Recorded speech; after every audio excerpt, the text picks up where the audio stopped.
It started as a simple decision to take the midnight train to the next town over, a journey I'd made countless times before. But this time, something felt off almost immediately. The platform was eerily quiet, the kind of silence that wraps around you like a fog.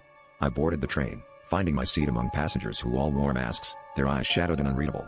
As the train pulled away, a strange sense of unease settled over me, like I was the only one who hadn't been let in on a dark secret. The train rumbled forward, each carriage lit with an unnatural glow that made the masked faces seem ghostly.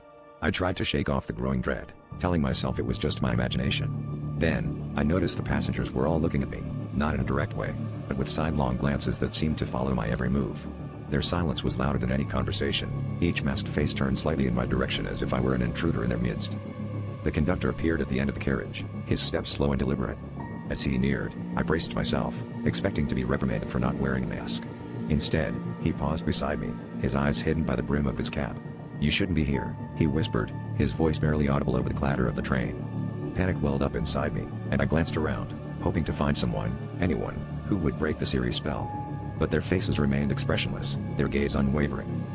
Just as I was about to demand answers, the train screeched to a halt in the middle of nowhere. The lights flickered, casting the carriage in a strobe of darkness and light. In the chaos, the conductor leaned closer, his breath cold against my ear. "You're not like them," he said, and with a start, I realized the masks weren't just for show. The passengers began to rise, their movements synchronized and unnatural, as if controlled by an unseen force. The last thing I saw before sprinting off the train was a glimpse beneath one of those masks, a face that wasn't human, its eyes gleaming with a hunger that promised I was never meant to leave.